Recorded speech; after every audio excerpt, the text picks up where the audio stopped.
ఈ రోజు మనం రీసెంట్గా తమన్నా భాటియా యాక్ట్ చేసిన ఓదిల 2 మూవీని ఎక్స్ప్లెయిన్ చేసుకుందాం. ఇది 2022లో వచ్చిన ఓదిల రైల్వే స్టేషన్ మూవీకి సీక్వెల్ కాబట్టి ఫస్ట్ పార్ట్లో ఏం జరిగిందో తెలుసుకుందాం. ఆ తర్వాత మూవీ ఎక్స్ప్లెయిన్ చేసుకుందాం. అసలు ఏం జరుగుతుందంటే ఓదిల్లో సడన్గా వరుస పెట్టి మర్డర్లు జరగడం స్టార్ట్ అవుతుంది. అది కూడా ఒకరోజు ముందు పెళ్ళైన అమ్మాయిలవి.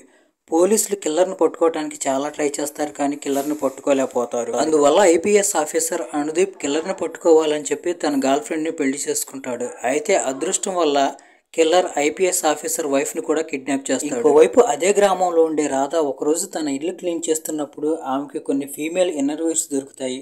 వాటిని చూడగానే రాధకి ఇదంతా చేస్తుంది తన భర్తే అని అర్థమవుతుంది. ఇంకోవైపు ఇక్కడ తిరుపతి ఐపీఎస్ వైఫ్ పైన అఘాయిత్యం చేస్తూ ఉంటాడు. అప్పుడే అక్కడికి వచ్చిన రాధ తిరుపతిని చూసి షాక్ అయిపోయి అతని తలను నరికి బాడీ నుంచి వేరు చేస్తుంది. అసలు తిరుపతి ఇవన్నీ చేయటానికి కారణం అతని భార్య రాధ మీద ఇంతవరకు కనీసం చెయ్యి కూడా వేయలేదు. అసలు ఏం జరుగుతుందంటే రాధాకి ఇష్టం లేకుండా రాధా పెళ్లి తిరుపతితో జరుగుతుంది. ఫస్ట్ నైట్ రోజు తిరుపతి దగ్గరికి వచ్చినప్పుడు రాధ అతని పరువు తీస్తుంది.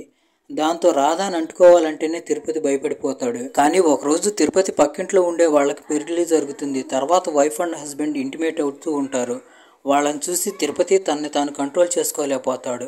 తనలో ఉన్న లస్ట్ని కంప్లీట్ చేసుకోవటానికి ఇలా కొత్తగా పెళ్ళయి శోభనం చేసుకోబోతున్న అమ్మాయిలపైన అఘాయిత్యం చేసి సీరియల్ కిల్లింగ్ చేస్తూ ఉంటాడు. ఇదంతా అయిపోయిన తర్వాత మనకి ఓదిల 2 స్టార్టింగ్లో ఒక చిన్న పాపను చూపిస్తారు. ఆ పాప చేతిలో ఒక నరికిన తల ఉంటుంది. అది రాధాది.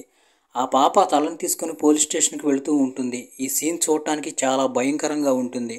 అది చూసి అందరూ షాక్ అయిపోతారు. కట్ చేస్తే మూవీ కొంచెం ఫ్లాష్ బ్యాక్లోకి వెళ్తుంది. ఆ రోజు తిరుపతి మర్డర్ జరిగిన తర్వాత డాక్టర్లు తిరుపతి బాడీకి తిరుపతి తలని అటాచ్ చేసి తిరుపతి బాడీని ఇంటికి పంపిస్తారు. అయితే తిరుపతికి దహన సంస్కారాలు చేయడానికి ఎవరో ముందుకు రారు.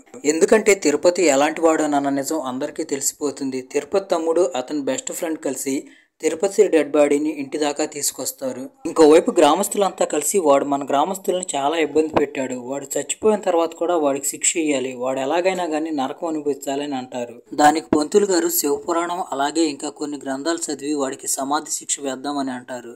దానికి గ్రామస్తులంతా సమాధి శిక్ష అంటే ఏంటని అడుగుతారు. పంతులు గారు గ్రామస్తులకు అర్థమయ్యేలా చెప్తూ తిరుపతి గాడి శవాన్ని నిట్ట నిలువున నిలబెట్టి నాటుకోడి రక్తంతో స్నానం చేయించి వాడికి సమాధి శిక్ష వేయాలి. అప్పుడు వాడికి మోక్షం దొరకకుండా హరినామ ఘోషతో నరకం చూస్తాడని అంటారు.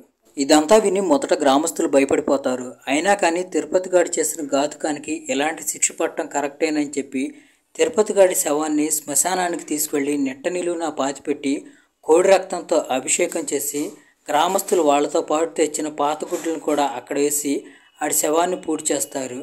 అయితే శవాన్ని తీసుకువెళ్ళటానికి గ్రామస్తులు ఎవరు ముందుకు రారు. తిరుపతి ఫ్యామిలీ మెంబర్సే శవాన్ని శ్మశానానికి తీసుకువెళ్తారు. తర్వాత గ్రామస్తులు తిరుపతి శవాన్ని పాతిపెట్టి అక్కడి నుండి వెళ్ళిపోతారు. అప్పుడే తిరుపతి ఆత్మ బయటకు వస్తుంది. వెళ్ళండ్రా వెళ్ళండి, నన్ను మీరు నరకానికి పంపించడం కాదు, నేనే మిమ్మల్ని నరకానికి తీసుకువెళ్తా. ఇప్పటి నుండి ఓదిలకి నరకం అంటే ఏంటో చూపిస్తా అంటాడు. కట్ చేస్తే మనకి కొంతమంది సాధువులను చూపిస్తారు. వాళ్ళు హిమాలయాల్లోని గుహలో కూర్చొని ధ్యానం చేసుకుంటూ ఉంటారు. ధ్యానం చేసుకుంటున్న గురువు గారు అప్పుడే సడన్ గా కళ్ళు తెరిచి ఓదిల్లో ఒక భయంకరమైన ఆత్మ పురుడు పోసుకుంటుందని అంటారు. ఆ మాటలు విన్న శిష్యులు భయపడుతూ మరి ఇప్పుడు ఓదిల పరిస్థితి ఏంటి గురువుగారు అని అడుగుతారు. అప్పుడు గురువుగారు తన శిష్యులతో ఇలా అంటారు, ఎప్పుడైతే ఈ భూమి మీద రాక్షస శక్తి పురుడు పోసుకుంటుందో ఆ రాక్షసత్వాన్ని అంతం చేయడానికి ఈ భూమి మీదకి దివ్యశక్తి కూడా వస్తుందని అంటారు. కట్ చేస్తే మనకి 6 నెలల తర్వాత ఓదిలను చూపిస్తారు. అక్కడ ఒక ఇంట్లో పెళ్లి జరుగుతూ ఉంటుంది. ఆ రోజు రాత్రి పంతులు గారు ఆ ఇంట్లో పెళ్లి చేయడానికి వెళుతూ ఉంటారు. అప్పుడు దారి మధ్యలో అతనికి కొంతమంది తాగుబోతులు వాళ్ళు పంతులు గారిని మీరు కూడా 2 పెగ్గులు ఎద్దురు కానీ 2 పంతులు గారు అంటారు. పంతులు గారు మందు చూసి తాను కంట్రోల్ చేసుకోలేకపోతాడు. ఆయన కూడా కలిసి వాళ్ళతో తాగటం స్టార్ట్ చేస్తాడు. ఆ తాగుబోతుల్లో ఒకటి చెప్పడం స్టార్ట్ చేస్తాడు, ఈ రోజు పెళ్లి జరుగుతుంది కదా, ఆమె నా లవరు, ఈ రోజు ఎలాగైనా కానీ బలవంతంగా నేను దాన్ని అనుభవించి తర్వాత దాన్ని చంపేస్తాను, నాకు దక్కంది ఎవరికి దక్కడానికి వీల్లేదని అంటాడు. ఆ మాటలు విని పంతులు గారికి విపరీతమైన కోపం వస్తుంది. దాంతో అతను అక్కడి నుంచి లేచి వెళ్ళిపోతూ ఉంటాడు. అప్పుడే అతనికి టాయిలెట్ వస్తుంది. టాయిలెట్ పోసుకోవడానికి ఒక చోట ఆగుతాడు. అయితే అతనికి తెలియదు అతను నుంచుంది తిరుపతి డెడ్ బాడీని పాతిపెట్టిన చోటని. అయితే పంతులు గారు అక్కడి నుండి వెళ్తున్నప్పుడు ఆయన కాలికి ముళ్ళు గుచ్చుకుంటుంది. ఆ ముళ్ళు తీసేస్తున్నప్పుడు ఆయన కాళ్ళ నుంచి రక్తం కారి నేల మీద పడుతుంది. ఆ రక్తం తిరుపతి శవం ఉన్న చోట పడుతుంది. ఎలా అనిపిస్తుందంటే ఆ రక్తం పట్టడంతోనే తిరుపతి ఆత్మకు విడుదల వచ్చి అది పంతులు గారి శరీరంలో ప్రవేశించినట్టు అనిపిస్తుంది. ఎందుకంటే తిరుపతి కూడా ఎప్పటి నుంచో ఇదే అవకాశం కోసం ఎదురు చూస్తున్నాడు. అక్కడి నుండి పంతులు గారు పెళ్లింటికి వెళ్తారు. పెళ్లింటికి వెళ్ళిన తర్వాత పెళ్లి కూతురు పెళ్లి కొడుకు ఆశీర్వాదం తీసుకోవడానికి పంతులు గారి కాళ్లకు మొక్కుతారు. పెళ్లి కూతురును చూడగానే పంతులు గారిలో ఉన్న తిరుపతి ఆత్మ నిద్రలేస్తుంది. అతను పంతులు గారి ద్వారా తన కోరికలన్నీ తీర్చుకోవాలనుకుంటాడు. అదే రోజు రాత్రి పెళ్లి కూతురు పెళ్లి కొడుకు శోభనం చేసుకోవడానికి రూమ్లోకి వెళతారు. అప్పుడే అక్కడికి పంతులు గారు వచ్చి పెళ్లి కొడుకుని సావగొడుతూ ఉంటాడు. అది చూసి షాక్ అయిపోయిన పెళ్లి కూతురు భయపడిపోతూ మీరేం చేస్తున్నారని అడుగుతుంది. అప్పుడే తిరుపతి ఆత్మ బయటికి వస్తుంది. నీకు శోభనం కావాలా? శోభనం కావాలంటే వాడితో కాదు నాతో చేసుకొని ఆ అమ్మాయిని బలవంతం చేసి గోర్లతో రక్కి చంపేస్తాడు. తెల్లారి పొద్దున్నే ఈ విషయం అందరికీ తెలుస్తుంది. అందరూ భయపడిపోతారు. తర్వాత పోలీసులు అక్కడికి వస్తారు. ఇంకోవైపు పంతులు గారే శోభనం గదిలోకి దూరాడని పోలీసులకి అలాగే ఊరందరికీ తెలుస్తుంది. దాంతో పోలీసులు పంతులు గారిని తీసుకెళ్లి పిచ్చి కొట్టుడు కొడతారు. అయితే పంతులు గారికి ఇదేమీ తెలియదు. ఎందుకంటే అప్పటికే తిరుపతి పంతులు గారి శరీరంలో నుండి వెళ్ళిపోతాడు. అయితే పంతులు గారి మాటలు పోలీసులు అసలు పట్టించుకోరు. దెబ్బలు తట్టుకోలేక పంతులు గారు ఆ రోజు రాత్రి జరిగింది చెప్తాడు. ఆ తాగుబోతుల్లో ఒక అబ్బాయి పెళ్లి కూతురు లవరని అతని పెళ్లి కూతుర్ని చంపేస్తానని అన్నాడని చెప్తాడు. దాంతో పోలీసులు వెళ్ళి అతన్ని పట్టుకొచ్చి తలకిందులుగా వేలాడదీసి పిచ్చి కుక్కను కొట్టినట్టు కొడతారు. అయినా కానీ ఎలాంటి సాక్ష్యాధారాలు లభించవు. ఇంకోవైపు తిరుపతి ఆత్మ సైకిల్ వేసుకుని ఊరంతా తిరుగుతూ ఉంటుంది. ఇంకోవైపు మనకి అల్లా బక్షు అనే అతన్ని చూపిస్తారు. అతను చెడు ఆత్మలను పారదోలుతూ ఉంటాడు. ఒక చిన్న పిల్లకి గాలి పడుతుంది. అల్లా బక్షు ఆ పిల్లకి బాగు చేయడానికి ఆ పిల్ల అమ్మా నాన్నలకి కోడిని తీసుకెళ్లి పొలిమేరలో పెట్టమని అంటాడు. దాంతో వాళ్ళు ఆ రోజు రాత్రి కోడిని తీసుకెళ్లి పొలిమేరలో పెడతారు. అయితే వెంకటేష్ అనే అతను ఊరికి తిరిగి వస్తూ ఆ పిల్లమ్మ నాన్నలు అక్కడ కోడి పెట్టింది చూస్తాడు. ఆ పిల్లమ్మ నాన్నలు అలా వెళ్ళగానే తిరుపతి ఆత్మ సమాధి నుండి లేచి వచ్చి ఆ కోడిని గాలిలోకి లేపి తినేస్తుంది. ఇదంతా చూసి వెంకటేష్ భయపడిపోతాడు. మరుసటి రోజు ఉదయం వెంకటేష్ ఒక షాప్ దగ్గరికి వచ్చి అతను చూసిందంతా చెప్తాడు. అయితే అతని మాటలు ఎవరో పట్టించుకోరు, ఒక్క అల్లా బక్షు తప్ప. కాసేపటి తర్వాత అల్లా బక్షు దగ్గరికి ఒక అతను వచ్చి అతని కూతురు పెళ్లి అని చెప్పి పెళ్లి కార్డు ఇస్తాడు. అప్పుడు అల్లా బక్షు అతనితో ఈ ఊర్లో ఏమేం జరుగుతుందో నీకు తెలియట్లేదా అని అంటాడు. దానికి అతను నువ్వు టెన్షన్ పడుకో, ఈసారి ఏం కాదని అంటాడు. చూస్తూ ఉండగానే పెళ్లి రోజు వచ్చేస్తుంది. పెళ్లికి వచ్చి సర్పంచ్ 116 చదివిస్తాడు. దాని గురించి పెళ్లి కూతురు తండ్రికి అలాగే సర్పంచ్కి కొంచెం గొడవ అవుతుంది. పెళ్లి అయిపోయిన తర్వాత ఎవరిళ్లకు వాళ్ళు వెళుతూ ఉంటారు. పంతులు గారికి వచ్చినట్టు దారి మధ్యలో సర్పంచ్ గారికి కూడా టాయిలెట్ వస్తుంది. అయితే అతను కూడా టాయిలెట్ పోసుకోవడానికి కోఇన్సిడెంటల్గా పంతులు ఎక్కడైతే ఆగుతాడో అక్కడే ఆగుతాడు. అయితే సర్పంచ్కి అది తిరుపతి సమాధి అని తెలుసు. అప్పుడు సర్పంచ్ తిరుపతి సమాధి వైపు చూస్తూ ఈరోజు కానీ తిరుపతి బతుకుంటే నా కూతురికి ఏం జరిగిందో వీడి కూతురికి కూడా అదే జరిగిద్ది అనుకుంటాడు. అప్పుడే కోఇన్సిడెంటల్గా సర్పంచ్ కాల్లో కూడా ముళ్ళు గుచ్చుకుంటుంది. అతను ఆ ముళ్ళు పీక్కుంటున్నప్పుడు ఆ రక్తం తిరుపతి సమాధి మీద పడుతుంది. అది వెళుతూ వెళుతూ తిరుపతి కపాలం దాకా వెళుతుంది. ఇంకేముంది, మళ్ళీ తిరుపతి లెగుస్తాడు. తిరుపతి సర్పంచ్ శరీరంలోకి ప్రవేశిస్తాడు. దాంతో సర్పంచ్ ఆ కొత్త పెళ్లి కూతురు ఇంటి వైపు వెళుతూ ఉంటాడు. అయితే అక్కడ సర్పంచ్కి కొత్త పెళ్లి కూతురు ఎక్కడా కనిపించదు. ఎందుకంటే వాళ్ళు ఫస్ట్ నైట్ని పొలాల మధ్యలో అరేంజ్ చేస్తారు. ఎలాగోలా సర్పంచ్ అది తెలుసుకుని అక్కడికి వెళ్ళి ఆ పొలాలన్నీ తగలబెడతాడు. అక్కడికి వెళ్ళిన తర్వాత పెళ్లి కొడుకుని దారుణంగా చంపేసి పెళ్లి కూతురుని కూడా దారుణంగా రేప్ చేసి చంపేస్తాడు. తర్వాత రోజు ఉదయం అది చూసి గ్రామస్తులంతా షాక్ అయిపోతారు. తర్వాత వాళ్ళు కోపం తట్టుకోలేక పంతులు గారిని అలాగే సర్పంచ్ని తీసుకొచ్చి చెట్టుకు కట్టేసి పిచ్చి కుక్కను కొట్టినట్టు కొడుతూ ఉంటారు. అప్పుడే అక్కడికి అల్లా బక్షు వెంకటేష్ వస్తారు. ఇది వాళ్ళు కావాలని చేయలేదు, జరిగిందేదో వాళ్ళకి తెలియదని వాళ్ళు చెప్పడం స్టార్ట్ చేస్తారు. తర్వాత అల్లా బక్షు అంటాడు, ఆ రోజు మనం అందరం కలిసి తిరుపతి గొయ్యి తీసేమనుకున్నాం కానీ మనం గొయ్యి తీసుకున్నాం అని అంటాడు. తర్వాత వెంకటేష్ ఊరి వాళ్ళకి కొన్ని వీడియోలు చూపిస్తాడు. ఆ వీడియోలో తిరుపతి సైకిల్ ఊరంతా తిరుగుతూ ఉంటుంది. అది చూసి ఊరు వాళ్ళంతా భయపడిపోతారు. ఇంకోవైపు తిరుపతి ఫ్యామిలీ మెంబర్స్ తిరుపతి సమాధి దగ్గరికి వచ్చి తిరుపతికి ఇష్టమైన వస్తువులన్నీ అక్కడ పెడతారు. అవి తినన్నా కానీ తిరుపతి ఆత్మ శాంతిస్తుందని. వాళ్ళు తిరుపతి సైకిల్ని కూడా అక్కడ నుండి తీసుకువెళ్తారు. వాళ్ళు అలా వెళ్ళగానే తిరుపతి ఆత్మ బయటకు వచ్చి వాళ్ళు పెట్టిన పదార్థాలన్నీ తినేస్తుంది. ఇంకోవైపు గ్రామస్తులు కూడా తిరుపతి ఆత్మ తిరుగుతుంది నిజమేనని నమ్ముతుంటారు. ఇంకోవైపు అప్పుడే ఆ ఊరికి కమిషనర్ వస్తాడు. అతను అల్లా బక్షు చెప్పేవని గాలి మాటలని, అలాగే ఏ వస్తువుల మీద తిరుపతి చేతి ముద్రలు లేవని, పంతుల్ని అలాగే సర్పంచ్ని కాపాడటానికి అల్లా బక్షు నాటకాలు ఆడుతున్నాడని అంటాడు.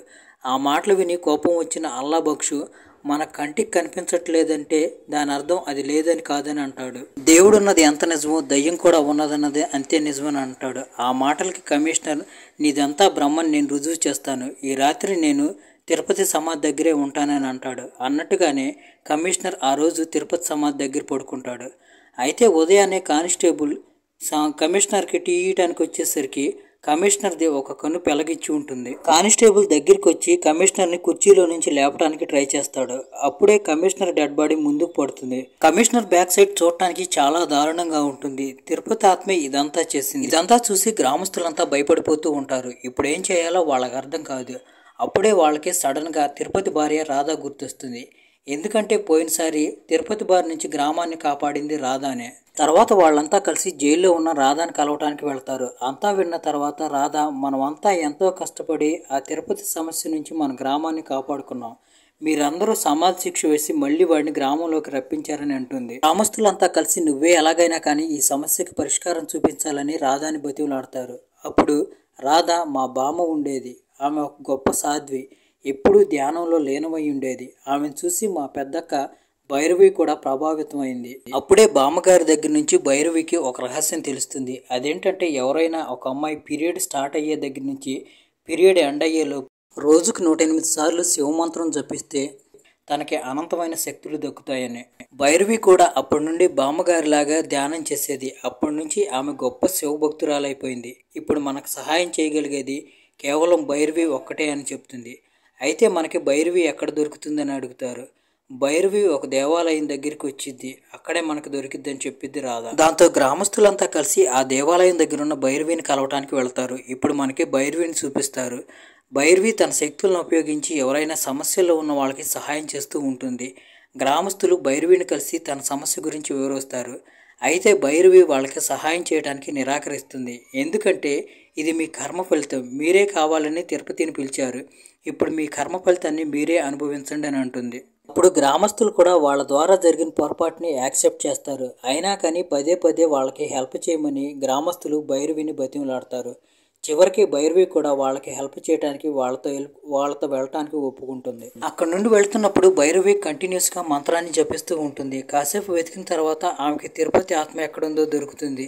తర్వాత తిరుపతి గ్రామస్తులతో మాట్లాడుతూ, కాసేపు మనం తిరుపతి ఆత్మను బంధించాలి, ఆ తర్వాత మనం అతనికి పిండ ప్రదానం చేయాలి, దాంతో ముక్తి లభించి అతని ఆత్మ వెళ్ళిపోతుందని చెప్తుంది. తర్వాత భైరవి 4 నంది విగ్రహాలు తెచ్చి తిరుపతి సమాధి పైన చక్రాన్ని తయారు చేస్తుంది. దాంతో తిరుపతి ఆత్మ బయటికి రాకుండా ఉంటుంది. తర్వాత భైరవి గ్రామస్తులతో మాట్లాడుతూ, ఈ చక్రం ఇలాగే 15 రోజులు ఉండాలి, ఈ చక్రం తప్పకూడదు, పొరపాటున ఈ చక్రం కానీ తప్పిందనుకో ఈ గ్రామంలో ప్రళయం వస్తుంది, ఆ ప్రళయాన్ని ఎవరో ఆపలేరని చెప్తుంది. ఇది విని గ్రామస్తులంతా భయపడిపోతారు. ఎలాగైనా కానీ ఆ చక్రాన్ని 15 రోజుల దాకా సురక్షితంగా కాపాడాలనుకుంటారు.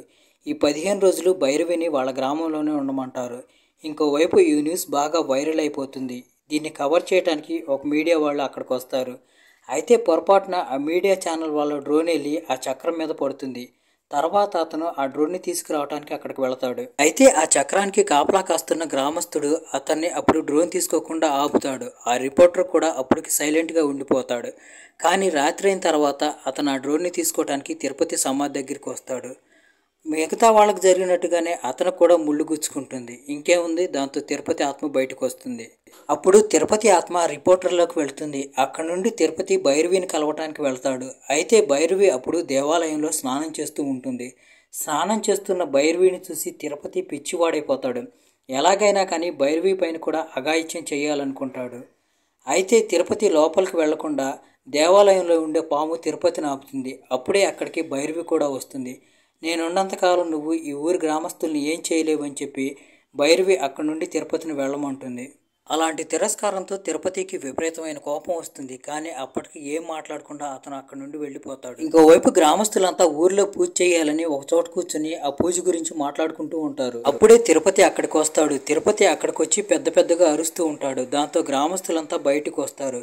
తిరుపతి పెద్ద పెద్దగా నవ్వుతూ, నేను బలహీనుడిని అనుకున్నారు కదా, నాకు తెలియకుండా మీరు గ్రామంలో పండగ చేయాలనుకుంటున్నారా, నేనుండగా మీరు పండగ ఎలా చేస్తానో నేను చూస్తానని చెప్పి తిరుపతి వాళ్ళకి తన శక్తులను చూపిస్తారు. అది చూసి వాళ్ళంతా భయపడిపోతారు.